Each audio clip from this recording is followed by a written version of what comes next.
What's up, people? This is the Crazy Music Geek. It's been a while. Life's been nuts. I'm going to show you some psychedelic records in my collection. Now, a lot of these are reissues. And there's no shame in having reissues. A lot of these are very expensive. Original copies are. So, yeah. Start out with essential album you got to have in your psychedelic collection. 13th Floor Elevators, psychedelic sounds of the 13th Floor Elevators. Just amazing stuff. The copy I have of this is on red vinyl. I'm not sure exactly what year this came out. This pressing, at least. I know the album itself came out in 66. So, yeah. And then, should also make it clear, I'm not showing any Beatles. Just because I want to show some of the good stuff, some of the not as well known, although there are a ton of well known stuff in here. But here's Triangle by the Beau Brummels. They're from California. I think they're from San Francisco. They had a couple of bubblegum hits, but this one is more psychedelic. It's a really good album, and this is on, this is a mono pressing, on, like, a limited, like, marble blue vinyl. It looks really cool. But, yeah, I've seen originals of this. It's not one I'm immediately on the lookout for, because I haven't spun this in a while, but it is a great album from what I remember. Maybe I'll spin it again before work. Got Beau Brummels. Then, first album from Big Brother and Holding Company on Mainstream Records. A good personal friend who's also in the record collecting community. He's a bit of an older guy. He got this for me very early on in my record collecting days. Great album. It's still the only Janice Joplin related album that I own, but I do plan to get Cheap Thrills and Pearl and the other stuff. In the words of Noble Records, this next one is a smoker. Blue Cheer, Vincebus Eruptum. Just amazing hard rock, almost proto-metal. Their version of Summertime Blues, I would say, is the best cover version of that song. Yeah, I prefer it over The Who, and it's just slightly less than the original Eddie Cochran version to me. But yeah. Blue Cheer, Vincebus Eruptum. Great album.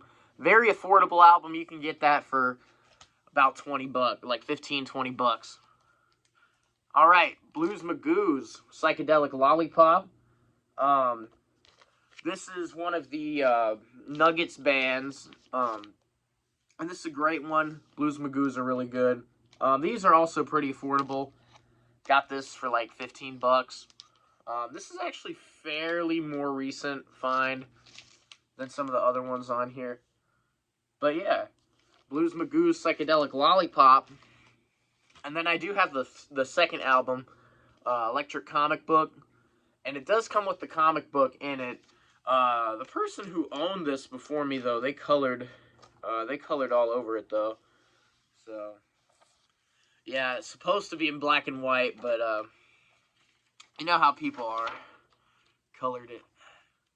But it's still cool to have. It's still really cool to have, the comic book. But yeah. So that's the Blues Magoo's Electric Comic Book. I said comic book like 5 times now. Next one. Crazy. This will freak your parents out.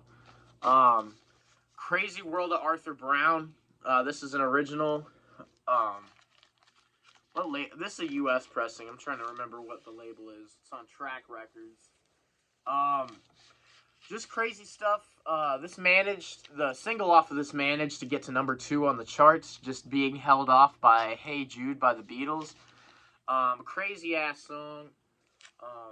Crazy ass album. So yeah, definitely you want to check this out. Don't pay more than about $20 for this. You can find this for $8 to $10 to $15. So, yeah. Crazy World of Arthur Brown. And then I have it's It's like a weird bootleg reissue of the Count Five's Psychotic Reaction. Another Nuggets band. Just great stuff all around. I'll get an original someday, which they seem pretty affordable. This was at my local record shop, so I was like, oh, hell yeah, pick it up. So yeah, I got it. Psychedelic, Psychotic Reaction. All right, here's a smoker. Cream Desrelais Gears, first press. It's in stereo, and it's got the hype sticker for Sunshine of Your Love. So, yeah. Not in the greatest shape. The cover is in a lot better condition than the album itself, so I may need to do some Frankensteinian action. It's on Atco label. Yeah, I don't know if you can see it, but there are some scratches. Yeah, I have to do some Frankenstein stuff to it. But yeah, Cream Desrelais Gears. Now we're getting into one of my favorite bands of all time, The Doors. This is a second pressing. And the way I know it's a second pressing is the label. It's on a red label. Original pressings come on a tan. I plan to get an original someday, but this sounds pretty good. Yeah, The Doors. Stereo copy. Then I have a reissue of this. It's not the newest reissue. This is from, I want to say it's about 2009-ish. Yeah, I'm not sure when this exactly came out. I know it's not that 50th anniversary thing that came out a few years back. But yeah, The Doors, self-titled. One of my favorite albums of all time. If I were to redo my top 10 favorite albums, this would probably either be in there or be just slightly missed the list. I love this album. High school album for me. Love it to death. And then I have a Record Store Day reissue. I got this. This was the first Record Store Day I ever participated in. This is like a mono reissue of The Doors' Strange Days. Sounds really good. Weirdly enough, not my favorite Doors album. Or, if I were to rank it, this would probably only be my fourth favorite Doors album. But, still great. I need to get more Doors on vinyl. That's really it I have for the Doors. Now we're going into some Nuggets territory again. Electric Prunes with Underground. I got this. This was about 25 bucks. And it is on the Tricolor Reprise. So it's really cool. Electric Prunes, you can't go wrong with them. I still need to get a copy of their first album. Really all of their albums, really. But this one is really good. This has stuff like The Great Banana Hoax. But yeah, very, very good. If you're looking for some fuzzed out psychedelic stuff, Electric Prunes is where to go.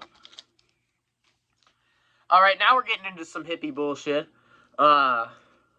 Grateful Dead. This is a reissue. I got this when I was just starting out to collect records fully again.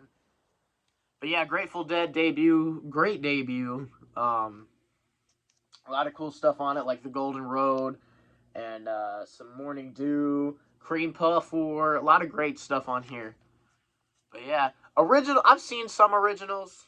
I was way bigger into the Dead a few years ago than what I am now. I do like them still, though. So I'll be on the lookout. And I did include all of the Dead stuff that I own. So I do have the Americana albums, Working Man's Dead. And interestingly enough, this is the cover where the back cover is upside down. I've heard maybe those are worth a bit more money. Haven't looked into it. But yeah, solid album. But then my absolute favorite Grateful Dead album, American Beauty. This original pressing. Yeah. There's not much you can't say about this album that hasn't already been said. But it is an original on Warner Brothers. So, yeah. Can't believe this album is like 50 years old now. That's crazy. Not that I remember when it came out. I was not even born. Another Grateful Dead album, Wake of the Flood. I feel like this one is underrated. Not as many people talk about this one. Original pressing as well on Grateful Dead Records. This was when they went on their own. So yeah. Wake of the Flood. And then the last Grateful Dead album I'm going to show is the best of the Grateful Dead. This is 1967 to 1977. This was kind of, the CD version of this anyway, was kind of my starting point to the Grateful Dead. And I listened to that CD throughout the whole summer. Yeah, great starting point for the Grateful Dead if you ever want to get into the Grateful Dead. Alright, now I got 2 records I haven't listened to yet because they were just given to me. And I do not know the chronological order of these, but It's a Beautiful Day at Carnegie Hall and Marrying Maiden by It's a Beautiful Day. If you ever go to Trader's World in Monroe, Ohio, I think it's in Building 6, Monkeys Music. Shout out to them. Very cool couple that runs the store. They hooked me up with these. They gave me these for free. Very cool people. I haven't spun these yet. I've seen the first album around quite a bit, so I'll need to pick that up, and I'll probably spin these before I go to work too. So yeah, It's a Beautiful Day. How can you have a psychedelic collection without Janice Joplin? I did show some Janice Joplin earlier, but this is just the greatest hits compilation. Forget how much I picked this up for, like $5-6. But yeah, it's got all of her hits. Can't go wrong with Janice. And then speaking of somebody you can't ever go wrong with, Jimi Hendrix. Are You Experienced? For a while, this was the only album of his I was really crazy about.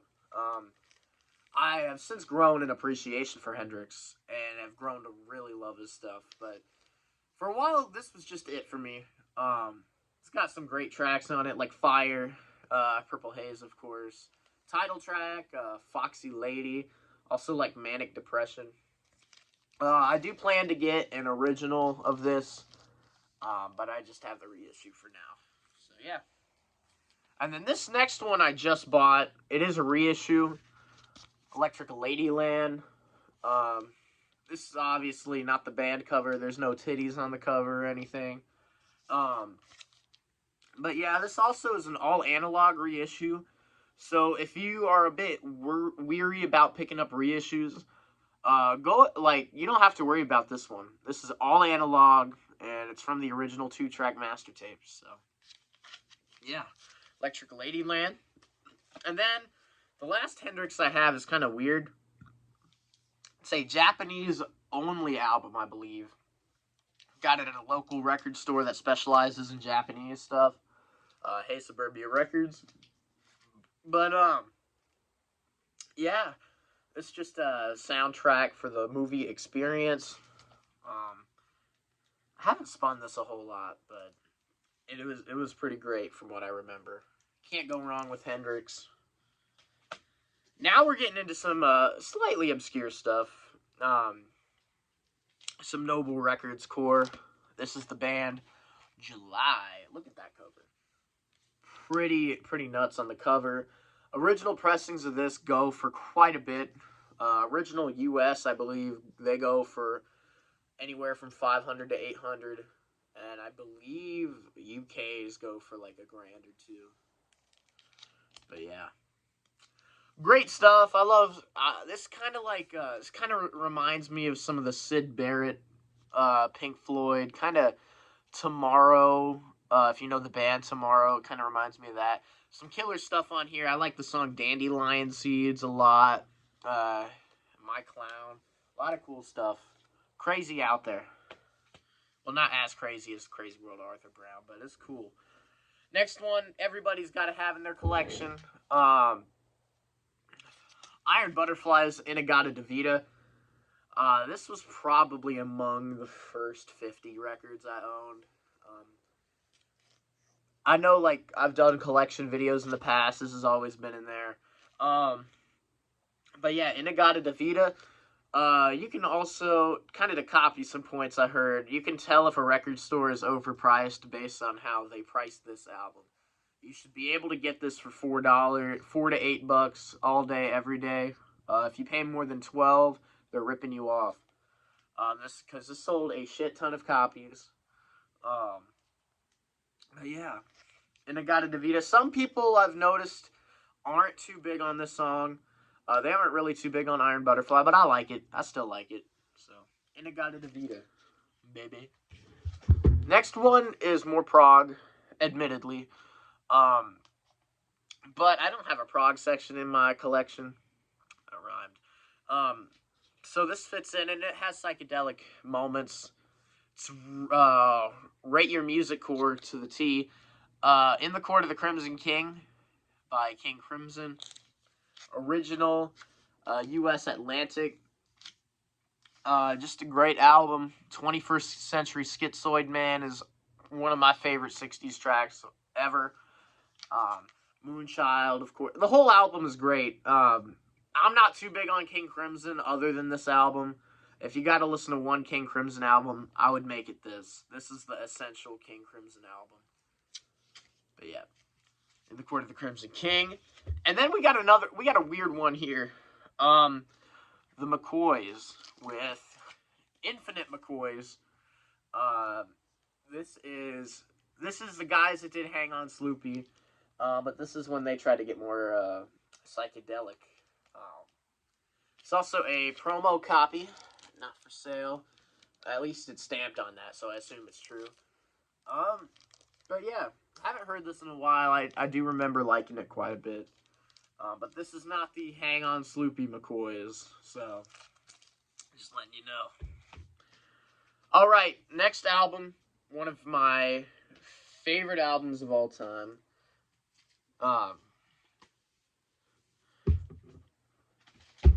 Yeah. Sorry, I stuttered. I had the wrong ones mixed up, but the next two are among my favorite albums of all time. If I were to redo my top 10, these would take up the 2 and 3 spots. But they flip which ones. So Reissue, Love Forever Changes. Talk about an amazing album that I feel like is critically recognized, but at the same time very underrated. You get amazing shit like Alone Again or A House Is Not a Motel, You Set the Scene. Bummer in the Summer kind of shows some like proto-rap even. But amazing stuff.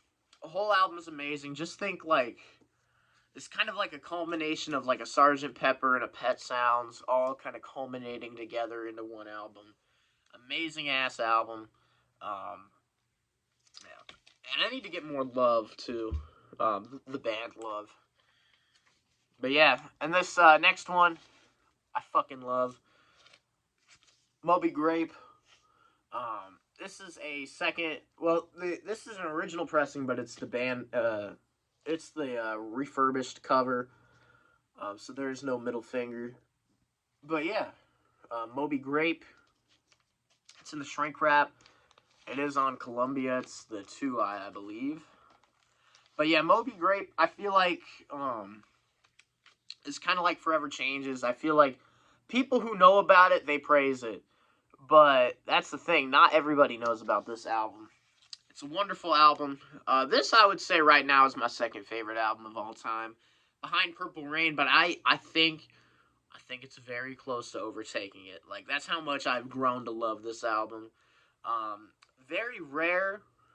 Not rare, but it's, CD copies are hard to come by because their manager is an asshole.